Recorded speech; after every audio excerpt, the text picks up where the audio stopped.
When my tau was diagnosed with liver cancer, it got really bad over lockdown, which was really horrible because we couldn't see each other. However, the community nurses, my whānau and I, did everything in our power to make sure that she was okay and at peace for the last moments of her life. I am very thankful for all the efforts that everybody had contributed to helping her and my whānau and making sure that we were all well supported. So, yeah. I'm proud of the mahi I do as a whole, for our community, for our people, for my family.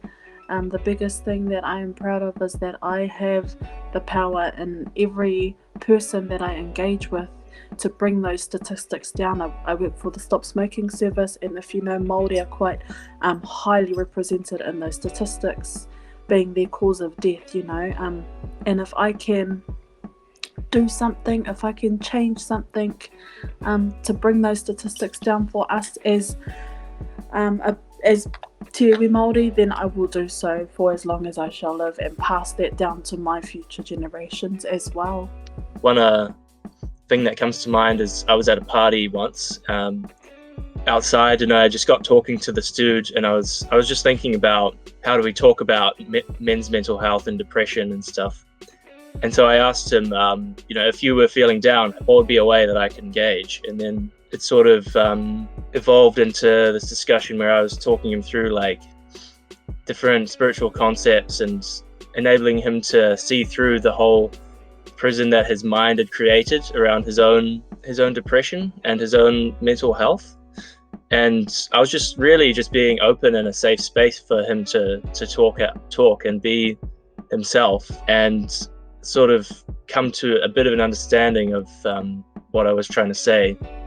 So I remember saying, you're just like the tree, you don't judge trees for the way they grow. Why are you judging yourself for the way you're acting, And so sort of seeing through the whole colonized mindset where individuals into the sort of the indigenous mindset of essentially we're all one, we're one with our environment.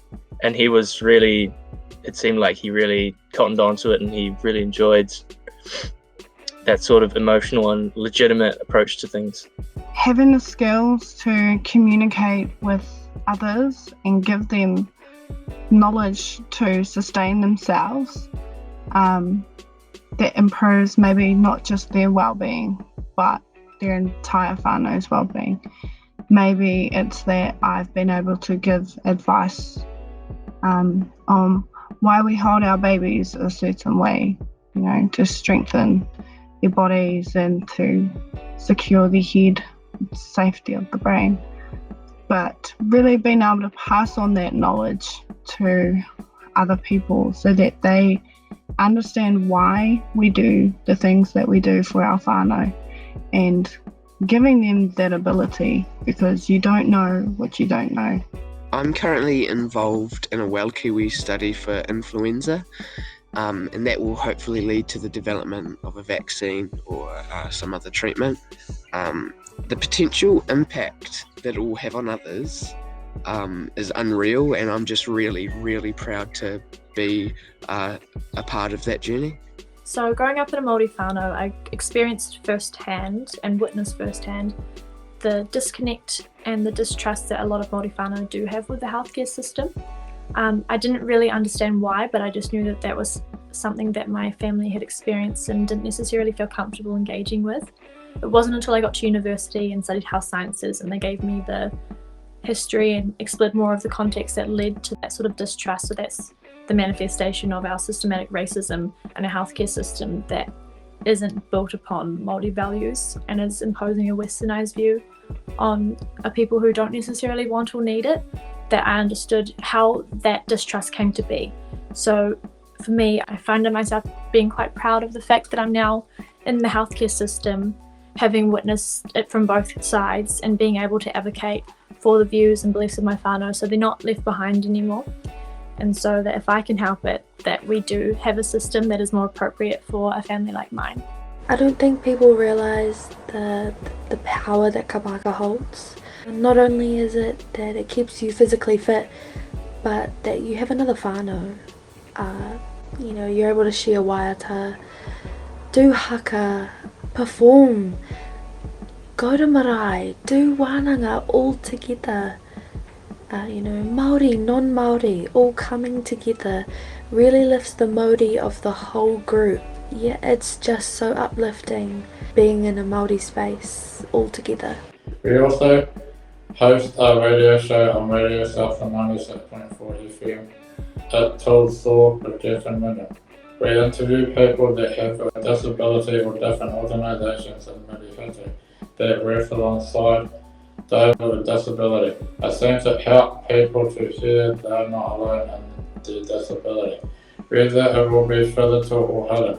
And it also helps to hear what organisations are out there that can help people.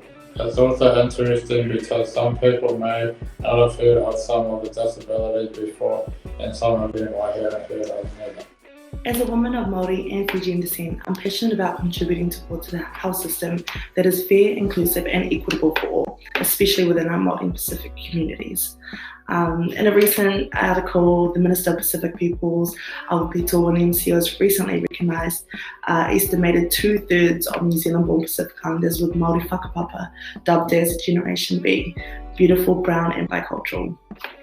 So from this, being the first generation in both whakapapa lines to have dual cultures, I'm eager to advocate for both communities, which I believe I can bring a unique perspective to in many of the conversations regarding health of these two communities, as we see each other in similar positions being impacted by the same disparities in health inequities in society.